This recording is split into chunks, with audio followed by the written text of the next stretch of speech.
नवरात्रि का उपवास और भूखी सास। सास ने पकड़ ली थी नवरात्रि के उपवास रखने की जिद। 9 माताओं के लिए 9 दिन व्रत रखूंगी। मैया की भक्ति में शक्ति है। मैया हमारे परिवार को अपना आशीर्वाद जरूर देंगी। लेकिन अपना शरीर तो देखिए माँ जी, आपका एक पाँव घर में रहता है और एक पाँव डॉक्टर के यहाँ। फिर से बीमार हो गई तो जय माता दी के साथ राम नाम सत्य भी। अरे राम राम राम, कैसी बातें कर रही हो बहू। राम नाम सत्य हो मेरे दुश्मनों का। मुझे व्रत रखने से मत रोको बहू। वरना देवी माँ नाराज हो जाएंगी। नहीं, तुम्हारी सासू माँ नाराज हो जाएंगी। अरे पर माँ, भूखे क्यों रहना है? देवी माँ थोड़ी ना चाहती होंगी कि उनके भक्त भूखे रहें। और आपकी तो सारी मनोकामना पूरी हो चुकी है ना माँ।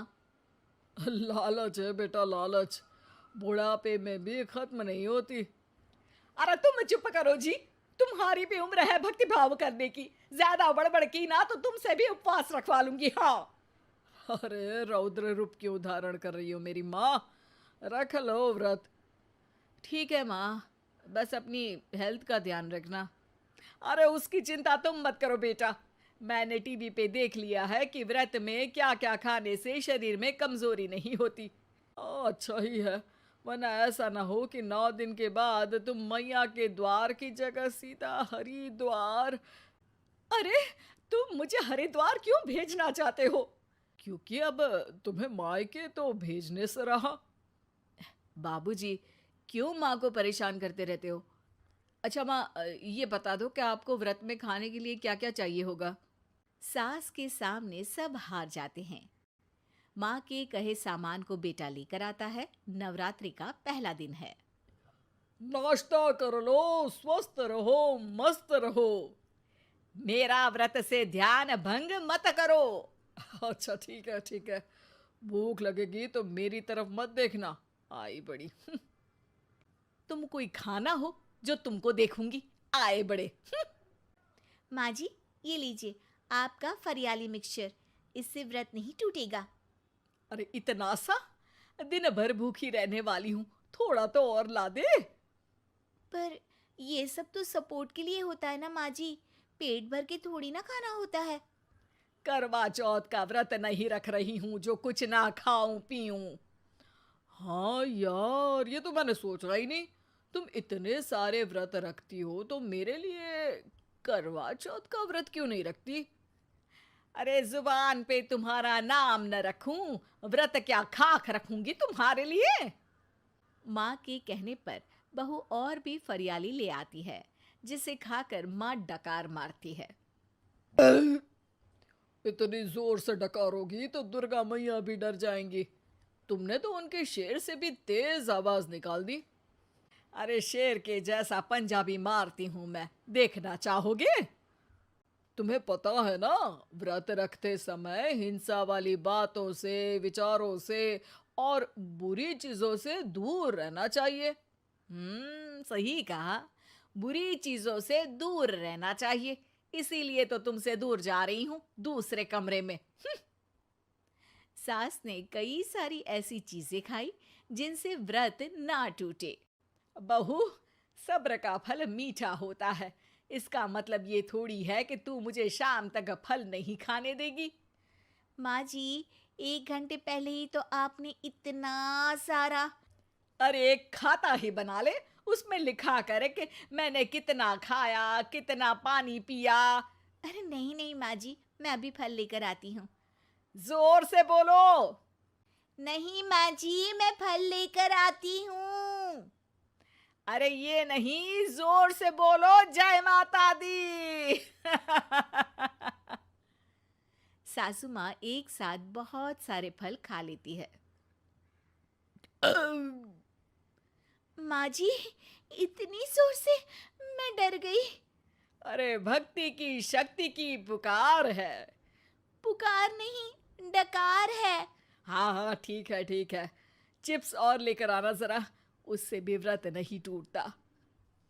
माँ जी, आज ही सब खत्म हो जाएगा, नाश्ते का ही टाइम है। अरे ठीक है ना बेटा, मैं अब कुछ खाऊंगी ही नहीं, तुझे इतनी तकलीफ है तो। नहीं नहीं माँ जी, मेरा मतलब था कि उपवास में सिर्फ इतना खाना चाहिए जितना शरीर के लिए सही रहे। स्वाद के लिए खाने से तो अच्छा है कि उपवास ही मत रखो। माता जी की कृपा तो वैसे भी बनी ही रहती है। अरे वाह बहू वाह!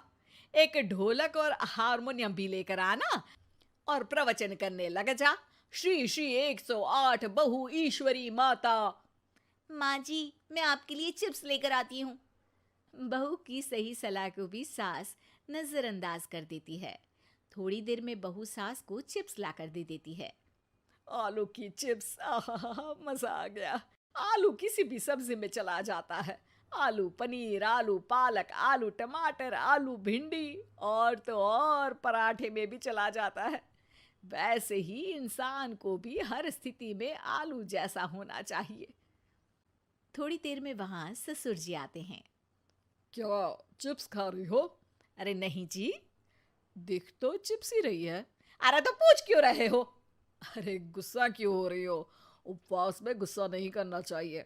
और ऐसा तो है नहीं कि सिर्फ तुम उपवास करती हो, हमने भी तो किया होगा कभी। नहीं जी नहीं, तुम तो कर ही नहीं सकते।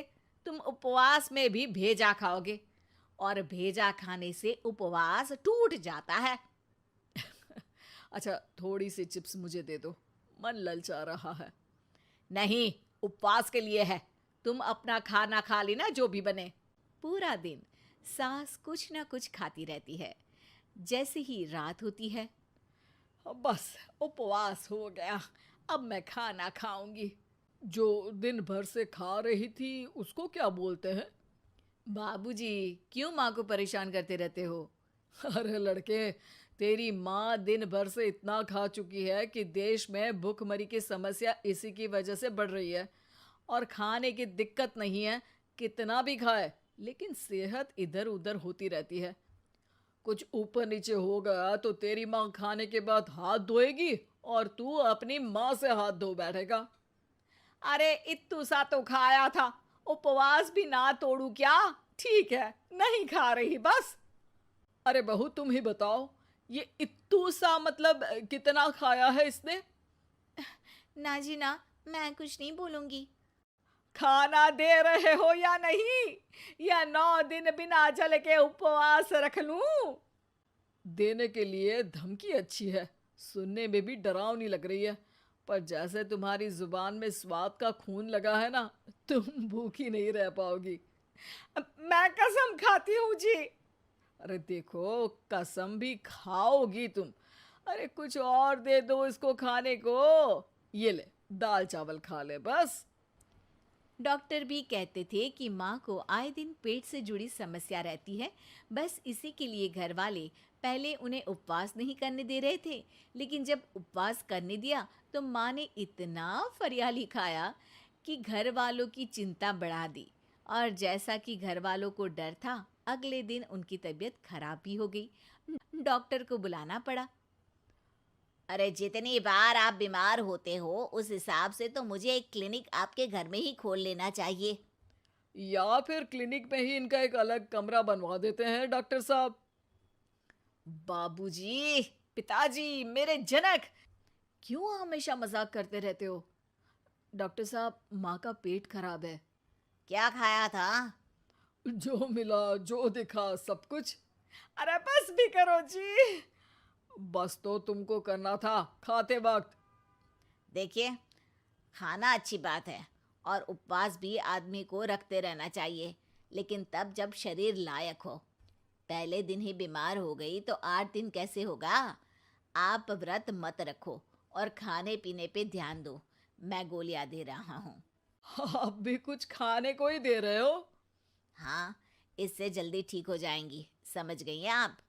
अब तो ठीक ही होना है ना मुझे। जोर से बोलो। जय माता दी। जय माता दी। जय माता दी।